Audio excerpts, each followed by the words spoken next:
வணக்கம் நண்பர்களே. இந்த FT003 மினி டிகோடரில் சாஃப்ட்வேர் வெர்ஷனை எப்படி கண்டுபிடிக்கிறதுன்னு சொல்லி சில நண்பர்கள் கேட்டிருந்தீங்க. இப்போ பொதுவா அந்த FT003 நம்ம ஒரு ரிமோட் கிட்டில் ஜாயின் பண்ணியிருக்கோம்னு வச்சுங்க. அதாவது FT004D அதே மாதிரி FT004G இது 2 மாடலில் எப்படி நம்ம சாஃப்ட்வேர் வெர்ஷன் பார்க்குறதுன்னு உங்களுக்கு சொல்கிறேன். இப்போ இந்த ரிமோட்டில் லாக் இல்லாமல் இருந்துச்சுன்னு வச்சுங்க. இது ஏ மோட் பட்டன் இருக்குல்ல, அதை லாங் ப்ரெஸ் பண்ணிங்கன்னா மெனுக்குள்ளே போகும். இதில் ரைட் சைடு கிளிக் பண்ணிங்கன்னா சிஸ்டம் செட்டிங்ஸ்ன்னு இருக்கும். அதை ஓகே கொடுங்க.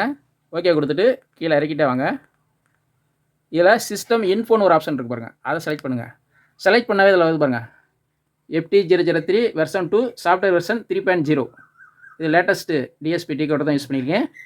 அதே மாதிரி ரிமோட் கிட்டு என்ன மாடலு அதுவும் இதில் வரும். இது மாதிரி நம்ம இந்த ரிமோட் கிட்டாக இருந்தால் நம்ம பார்க்கலாம். சப்போஸ் இந்த ரிமோட் கிட்டில் லாக் போட்டுருந்தாங்கன்னா இந்த இன்ஃபோ பட்டன் அமைக்கிட்டு 6601 அதை அமுக்கலாம். அப்படி இல்லாட்டினா இன்ஃபோ பட்டன் அமைக்கிட்டு 1234 அமுக்கணும்.